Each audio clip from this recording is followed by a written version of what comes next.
My professional journey actually started back in the year 2000 when I joined the Pakistan Air Force.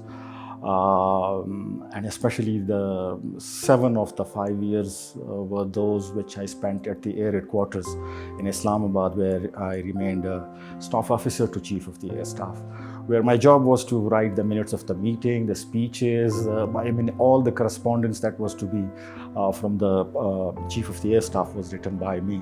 That gave me a lot of, I would say, in-depth knowledge of and fluency in expressing what you want to express. वो उसने मुझे दिया, and that instilled me towards pursuing, this PhD. So this was a big turn in my life when in 2010 I said goodbye to the Air Force and I joined and I went to the University of Auckland in New Zealand, where I first did my master's, followed by a PhD. So it has been a long professional journey, as well as an academic journey, as well as a learning journey, during which I've been doing lots of unlearning and relearning to be able to adjust to the varying, academic and professional situations that I had to face. So I would say that these 25 years have been very exciting. And I have loved almost every bit of it. I believe the defining milestone in my, the transformation in my, the whole view of how I see the world and what I want to do with it, especially with my life, was this shift from the Air Force background to a truly academic background. That shift from, being an armed forces officer to being a teacher, I believe was a transformative experience. और उसने मुझे बहुत ज़्यादा मेरे ख्याल में कि intellectually grow करने में help की. Experience, if it comes to teaching experience, it must be around more than 15 years, because I taught at the University of Auckland, at Auckland University of Technology as well, at another language institute as well, and I've been teaching here since long. It's difficult to calculate, but if I were to give you a rough idea, every semester here where I teach right now, I roughly teach around 200 students in different sections. And I've been teaching here in Pakistan after returning back from Auckland for the last 9 years now. So I believe it's in thousands, a lot. If it comes to teaching, I would say that the greatest skill that I discovered in myself was the art of being able to explain things in simple ways. I believe that every teacher needs to have a quote written on their mirror, the mirror that they look at in the morning, and that quote should be Einstein's quote, who says that if you can't explain it simply, you don't understand it well enough. I believe that I have gathered this skill of being able to explain things in simple ways, which I believe is one of the shortcomings of our education system as well. Biggest challenge that I faced initially in my academic career was getting to come down to the level of the students. I believe now that it is extremely important that we understand the needs of the students, the level at which he or she is, and we tailor our teaching methodologies according to the needs of the learners or the needs of the students. And I believe that that is one of the biggest challenges that I faced, but with the passage of time, I believe to a greater extent mastered the art of coming down to the level of the student and helping him, holding his or her hand there and then raising him up and making him grow intellectually as well as academically along. That is, I believe, the greatest challenge that I have. So if it comes to passion, I believe I derive my passion from the youth of today. When I see the hope, the determination and the motivation they have to achieve something. Unfortunately, the education system is quite orthodox, pedantic, memory-based, but the students have hopes. And when I see that, that makes me passionate.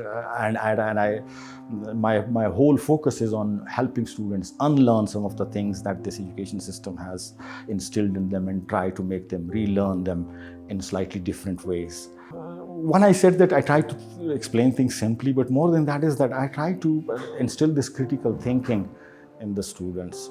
I try to question them, I try to make them question, I try to raise questions on the answers that they give rather than taking it as a correct answer. And I believe that it is the wrong answers that help us grow more and learn more. That is extremely important for us.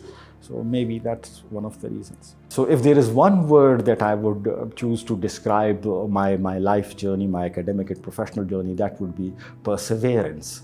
I believe that my whole professional as well as personal journey has been characterized by this quality of perseverance, which means remaining steadfast, remaining persistent, despite having small failures, because I strongly believe that failures are one of the most important ingredients of success. So unless we fail, we cannot have success, or even if we have it, we cannot actually enjoy it. So perseverance is what I would believe has made me come all this way through my career, I would say. Having had some experience of teaching at the other academies, I believe that the biggest difference that the HOC is making is a focus on the individual students and their needs and personalized evaluations. And I believe that this is the greatest weakness of the other academies, जहाँ पे हर एक को एक ही लाठी से हाँका जाता है. I believe that people are different, their intelligence level is different, the amount of room for improvement in each student is different. So teaching has to be catered to the needs of the students at the individual level rather than collectively taking them as a group and assuming that they're all one and the same. At HOC, we are primarily focused on bringing this student-centered or learning needs and learner needs-centered pedagogy or teaching or guidance. Not only in terms of what we teach, but also in terms of how we evaluate the students. Sir, I teach English essay here, and I believe that this is one of the greatest weaknesses of the students. And then that again has to do with the education system that we have, which is mainly focused on memorization of information rather than developing knowledge and comprehension. The essay actually tests our knowledge, because it demands that we construct an argument in relation to a topic that we had been given, not just list the amount of information that we have about the topic, but to tailor it in a way where it looks like a well-defended argument which is based on a specific thesis that we have in relation to the topic. So when I came from the University of Auckland back in 2017, and there was this stark difference in the way students used to understand and reproduce what they understood in terms of their writing. And I believe that what they lacked was the way of organization that is required of them when they are writing in English, because English has to be written in a way which is organized according to the rules and regulations of the ones who are actually the native speakers of English. So my experience at the University of Auckland, as well as a 4-month stay at the USA, as well as in Australia, in different universities and in conferences, gave me something which I could bring to Pakistan, and especially in relation to essay writing, because I believe that the way of organization required in an essay is as per the requirements of writing that are there in those universities. And I believe that this makes me one of the pioneers in the sense that there are very few individuals who would master the organizational intricacies of the Western, universities and bring that to essay writing in the context of Pakistan, which I believe is very much relevant, as I tried to explain earlier as well. My message for the youth is that there is a lot for sale when it comes to academics, when it comes to learning.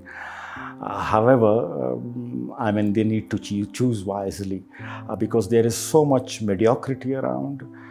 There is so much misinformation and disinformation around. To be able to sift and sort which one is the right type of mentor that we have is extremely important before you start taking guidance from somebody. So as a guide, I would believe that every student needs to have a mentor, but choosing the right mentor is extremely important before starting guidance from that mentor. And that is also important, as I said, that there is a lot of mediocrity around which is being sold, shown to the students as, वो जो सितारों की तरह चमकते दमकते हुए, but all that glitters, of course, is not gold, and they need to choose wisely, but they need to have a mentor, I believe. My personal वैसे life experience के बारे में अगर मैं बताऊं, so in my 7th class I got this English teacher. I started my ABC, by the way, in class 5. In 7th class, so we almost knew nothing about English, and there was this English teacher. He was not, I mean, he not only made me fall in love with English, he made me fall in love with life. He, made me fall in love with hope. He made me fall in love with looking forward to achieving things. I believe if he had not been there, I would have been, कोई मजदूरी कर रहा होता matric pass करके, मेरे ख्याल में, क्योंकि जिस एजुकेशनल बैकग्राउंड या जिस सोशो इकोनॉमिक बैकग्राउंड या जिस गांव में हम थे, तो 99% ऑफ मेरे जो क्लास फेलोज थे वो यही है, मैट्रिक के बाद वो कुछ नहीं कर सकते.